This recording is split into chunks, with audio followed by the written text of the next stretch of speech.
Hey, you boys back. Hey, bro, dog, you gotta chill on that teleport, man. What do you mean I can't You gotta use chill, teleport? bro. I don't give a fuck, man. Look, man, It's don't get costing on me me fucking 50 because I quid like per teleportation, man. and you can't afford to do it. Don't but you call me I don't give broke, a you fuck about the fucking tax. Anyway, riders, right? I've been riding for about like 2 years, so I say I have probably the most authority on the subject. I don't. But you meet a lot of type of riders, and I thought, since the other video I did about the type of, well, it was also another video about the type of riders you see. I'm running out of ideas. Get pretty well. I decided, I'm gonna do another one, and once again, I've made a list of types of riders. Yeah, so number one, Stump bike riders. These people are pretty fucking crazy, and once again, like the fucking supermoto people I was talking about last time, insanely skilled. Like, I never thought you could bunny hop a motorcycle. I was afraid my microphone turned off, but I never thought you can bunny hop a motorcycle, dog. But then I saw one of them do it on a video, and I was like, okay. I saw them bunny hop a motorcycle. Yeah, have you seen them in stream stoppies? Like, I know that's not as crazy, but still, like, I'm too much of a fucking pussy to do that. But they just do it for breakfast. I find that kind of wild, to be honest. Like, that you see shit like this. That's genuinely insane. Like, again, how the fuck does that happen? The next we have is track riders. See, these people are pretty cool, but it's weird because they're either very obvious or very unassuming. Usually half the time they're obvious because it's the only person in the group that looks like a fucking Power Ranger with a full suit on and a very highly tuned sport bike.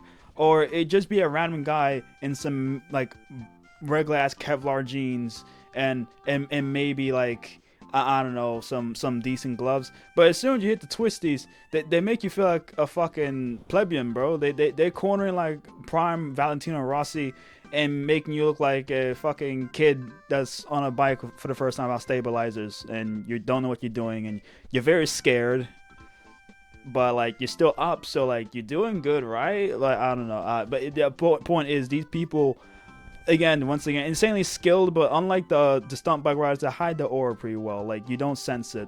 You don't sense insanely skilled. And next we have my favorite. It's nobody's favorite. We had the Squid. You see, if you're a Squid, you probably have a fucking Jixer that's clapped out from 2004 to 2007. You ride in shorts all the time. If not shorts, you ride in like skinny jeans with like them rips on the knees that are like artificial, that for some reason people buy to like look tough, even though like you look like you look like a twink if you buy those. I'm being so real. Yeah, and you're the type of person that said, "Oh man, gear's overrated," and then proceed to go into a hedge doing 100 on a fucking residential because you don't know how to ride your bike. Because again, you're a squid. Squids, they're pretty annoying. I'd be fair. I say this, but I feel like in motorbike fashion, I feel like everyone had their squid arc. I have my squid arc. I used to kind of ride in kind of plain clothing. Like, the only gear I had was my helmet and my gloves. The rest of it, I used to fucking... Let me find them. Like, I used to ride in these, bro. I used to ride in these. I don't know what the fuck I was thinking. Like, that's fucking crazy. Next, we have the Allseason Rider. Usually found speaking to someone that didn't ask about how many times or how long throughout the year to ride the motorcycle, but they'll always let you know, oh, I'm a real rider, bro. I ride for the rain and snow, and that's good for you. But I'm being so real. If you're an all-season rider, just say you couldn't afford a car. I respect you more, because that's the only reason you're all-season rider, bro. We got next the Commuter. The Commuter, it's you're kind of the all-season rider, but unlike the all-season rider, you kind of just chill about it. You just use your bike to get to work, and you might have a cheeky little ride here and there, but to be honest, a bike to you is like a car to another person. It's just a motor transport. I can't really hate you. Next, we have the old head. So these type of people are pretty chill, and to be honest, I think we all kind of aspire to be like them. It's often a person that's like over 50 on a, like, either like a Harley Sportster or a V-Rod or something as extreme as a Ducati Panigale, but they still ride very relaxed. Like, they will not push the paces of the bike because they're old. They already did that shit in the 80s or something, wherever they were young. So they're pretty chill, and honestly, they have the best stories. They'll tell you about a time how they ran from like a fucking chopper or like a Ford Escort in like 1987 on a fucking Yamaha 2-stroke, and it would be the most craziest story, and they're just telling this like it's just a random Tuesday. Honestly, pretty cool people. Next we have Carburetor bike riders. I'm not gonna lie, y'all keep coping so bad about the fact your bike is just not optimal for day-to-day use. You guys say, oh, but the sound and feel of a carburetor is so good. Does the feeling of being stuck on the side of the road feel good to you? Because I'm being so, that's 99% of carburetor riders. You know, true story. I remember me and my mates on it was on some old type of Ducati he built up or something. It was carburetor. Point is, we were riding up a hill and the thing just turned off. It just turned off, and we were stuck there for like half an hour, and I had to leave him. Unfortunately, I had to get to work. Point is, after that experience, I'm like, no, carburetor bikes are shit. And next we have the influencer rider. I'm not gonna lie, I'm a bit guilty of this to a certain degree. These are the type of people that always have a GoPro on them, or if not a GoPro, Insta360 or some other type of action camera, and usually are always filming themselves riding. They might have a mic set up in their helmet to catch the autistic screaming at a traffic light to like seem funny and like relatable, even though like you're just weird. Like, seriously, why do people scream at traffic lights in their helmets? I don't get it. Usually you spot these people pretty much from a mile away. Usually because A, they're pretty young like me, and B, half the time they're doing this. So yeah, pretty unique type of rider. Depending on, to be honest, I can't really say they're chill. It really depends on the person. I mean, some of them are pretty chill. Some of them got a big ego, and some of them are just straight up assholes. It really depends which you get out of the bunch. To be honest, I like to think I'm pretty chill. Totally not biased. Is that a fucking bird? Yeah, I'm being so dead ass right now. A fucking pigeon just like flew into my window as we're recording this. Y'all gotta believe me on that. Crazy world, right? Next we have the DBack Rider. I already covered these people, but I like to cover them again because they're kind of funny to make fun of. They usually just found doing another top end rebuild, a 2-stroke, after like saying hashtag 2 strokes are better than 4 strokes. Seriously, I get 2 strokes are cool, but they're not reliable. Please stop acting like they are. Next, you have one of my least favorites, the OCD Rider. These are the people who will make the smallest excuses not to come out on a ride. It be raining to the tiniest degree, I'm not riding. Oh, there's like a bit of extra pollen, I'm not riding. And the top excuse be like, oh, bro, I just cleaned my bike, man.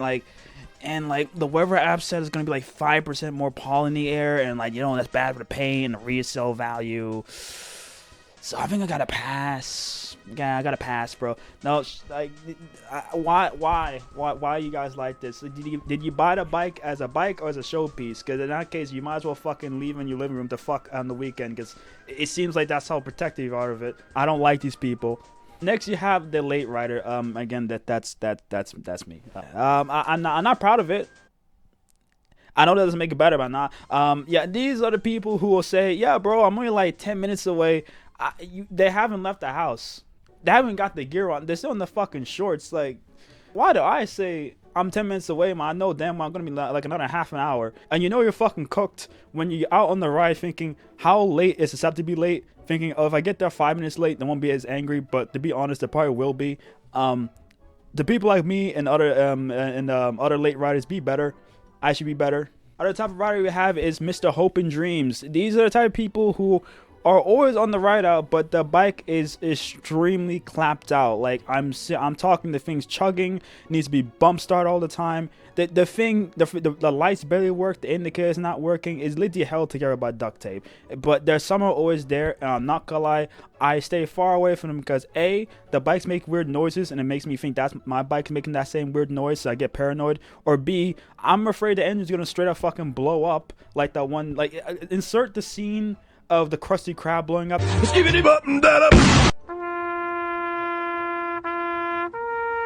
why I feel it's gonna happen to me if I'm like too close to them. So yeah, I mean, I gotta rate the hustle of like riding something so fucking clapped out, but at the same time, like, Jesus Christ, dude, maybe invest into something like that's not a nuclear bomb between your legs. I mean, to be fair, I say this, but my Suzuki's low-key clapped out, but it's also Suzuki, so like, they're kind of always going to be clapped out. Next, we have the criminal. This is straight up the person who just rides with the plate flipped up like all the time. I remember I went on a ride with one of these people. Like, he was on a Kawasaki adventure bike.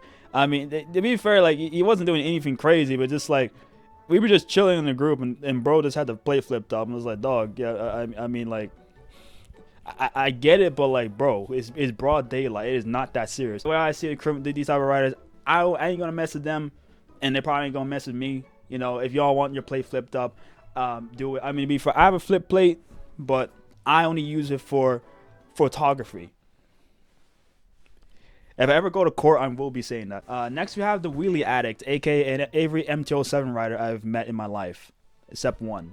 I've only met one sensible MT-07 rider. If they're watching, you probably know who you are. You're the only sensible person I've seen in MT-07. To be honest, I aspire to be like you in terms of your restraint. But yeah, these type of people are just is in the name, the Wheelie Addicts. It doesn't matter what situation or place you're in. If you're on a fucking dual carriageway, wheelie, single carriageway, wheelie, residential, wheelie. Your fucking dead nan's like aunt's grave, wheelie. They will fucking wheelie there. It doesn't matter where it is. They will always pop a wheelie for no reason. I'm also concerned for like their addiction. I'm just like, I feel like if you somehow permanently put wheelie control on an MT-07 rider's bike, they actually have like withdrawal symptoms. Like, that's how bad it is. These are people, to be honest, they're kind of cool. I mean, they're fucking popping wheelies. I mean, who can hate that? It makes me kind of sad though, because since I have an SV650, my bike would just blow up and turn into SV's 325. All my fellow SV riders know the struggle, bro. I hate the fact I can't wheelie my bike. But next we have the Ninja. This has nothing to do with Kawasaki's. This is just a person that on a group ride will always be in your blind spot at like every single moment. Like, I don't know how the fuck they do it. Like, you do like a lifesaver, and they're just there. They're just there. They just jump scare you. Like watch. Like, you do a fucking lifesaver, and like that's how they are, bro. That is how they be. It's weird. But I mean, to be fair, that's kind of like all like the types of riders I can think of the top of my head. I mean, if y'all want, like, comment down below. Fuck, I'm doing this. Comment down below. Yeah. But you know, if y'all want, like, comment down below, like, types of ones I missed or like ones you want me to cover. Also, this video gets like 30 likes on TikTok or Instagram, like either one. Top comment can choose the background for the green screen, because I'm kind of sick of having like usually either a white background or like a picture of whatever I'm talking about. It's cool, but like it'd be nice to have something different. But yeah, I'm a dip, so like, but but all right.